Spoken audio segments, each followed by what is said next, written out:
Hi, my name's Josiah, and I haven't used a smartphone for a year. A lot of you probably clicked on this video because you are thinking about doing it yourself. You're thinking about giving up your smartphone and moving to a dumb phone, right? Some of you are clicking on it because you've already done it and you're trying to justify your choice, right? Trying to justify switching to a dumb phone. And some of you are just clicking on it because you think it's stupid and it's kind of funny. First, we should get to why. Why did I give up my smartphone, which can do 1,000 things, to a dumb phone that can do one thing? My main problem was I was frustrated with the amount of time I was spending on my phone because I would go look at how much time I spent on the phone, and it would say 4 hours, 6 hours, 8 hours, anywhere from 4 to 8 usually. And I didn't know where it went. I couldn't remember the 6 hours I had spent on my phone or the 4 hours I had spent on Twitter. You know what I mean? I couldn't remember the time, and sometimes it was up to half of the day that I would, half of my waking 16 hours, I spent 8 of it on my phone. So I was frustrated at the amount of time I was burning. And two, I had done it before. So it wasn't, switching to a dumb phone wasn't foreign to me because I'd done it before. I actually switched to this back in 2016. I switched to this LG Fusic, which surprisingly, I had used it in 2016. I haven't used it since then. I used it for probably 3 months. I switched to a smartphone for a few months then. And it still works, which was kind of crazy to me that it still works. It's still charged. Shout out to LG. They made a great phone. But in August was when I switched to this, in August of 2022, I switched to a dumb phone again. And I was going to switch to this Fusic, but it's 2G and I'm in the US and we don't use 2G cell anymore. You can't use 2G. They're about to cut 3, so you really need a 4G phone for it to work. So I got this, which is the Nokia 6300 4G.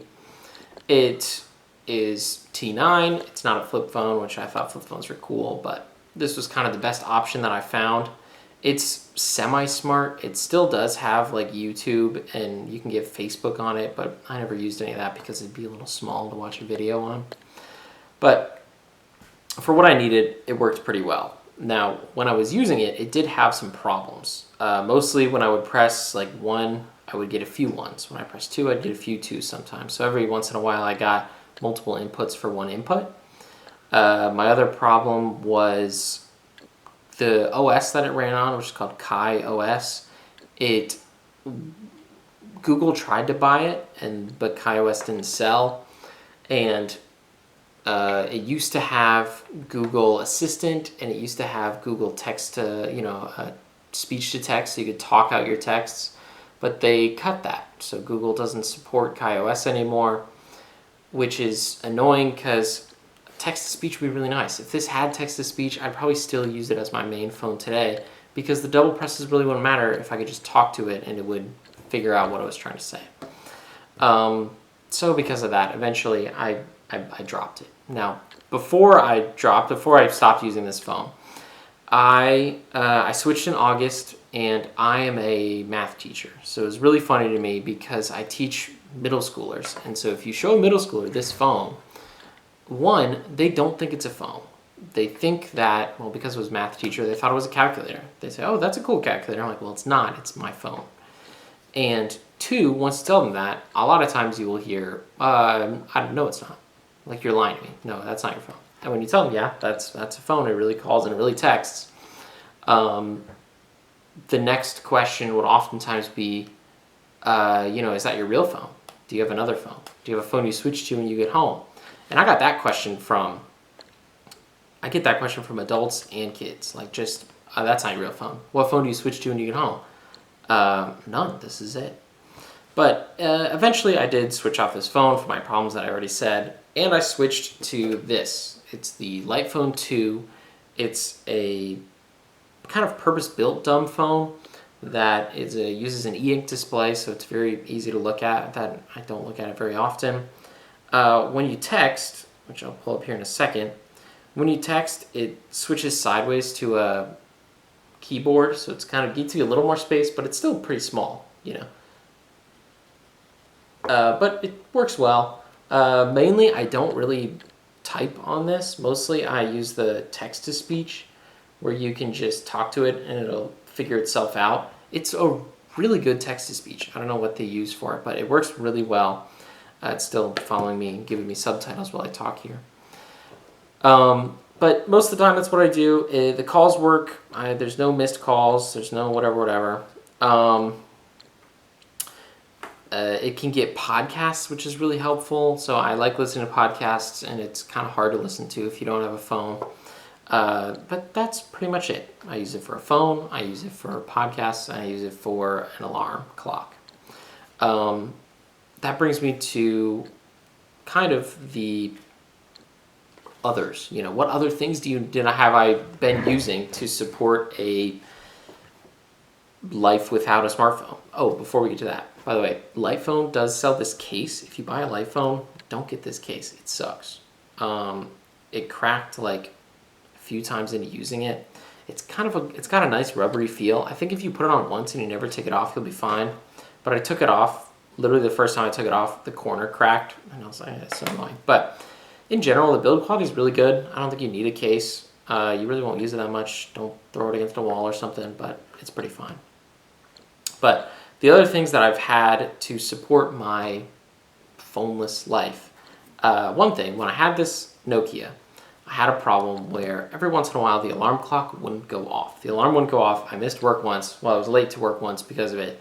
It's annoying to be late to middle school because, I don't know, they have like classes and it's hard to get a sub and blah, blah, blah. But, so eventually I bought this. It's kind of a cheap alarm clock. I got it off Amazon. I had this probably 10, 15 bucks. And it covered that use that I needed. Once I got the Lightphone, I use this alarm every day. I actually set both of them, and they both work great. So if you buy the Lightphone, no problem with the alarm. I also have this. I have an iPod 4 that I use every day, in the car and stuff like that. I use it every day. It used to be that I would get my podcasts on here, and I would have to update it. I would have to go to the computer to sync it when a new podcast came out, and it was kind of annoying. So now with the Lightphone in conjunction with this, I keep all my music on here. The Lightphone can do music, but it can only do like 1 gigabyte, so it's not really usable. So I keep all my music on here. I do have a iFlash SD card converter in here, so I have a 256 gigabyte SD card in it, which is awesome. So I have all my music on it. Another thing that I have is to support my phoneless life is I have this Kindle. Sometimes I would read on my phone, and now I don't have to, because even though it is an e-ink display, it does not have any way to read a text file or a Mobi file or whatever your ebook comes in, which is kind of annoying, but it makes sense. It's a very small screen. Lastly, I have this, which is, well, not lastly, but second to last, I have this, which is just a little moleskin notebook with a leather cover on it, because I don't have to carry a pen as well. I mostly use it for keeping score when I'm playing a card game, or here I'm using it for notes for this video right now. The last thing that I bought in order to supplement this phoneless life that I'm committing to is actually the camera that you are. You are a Fujifilm X100S.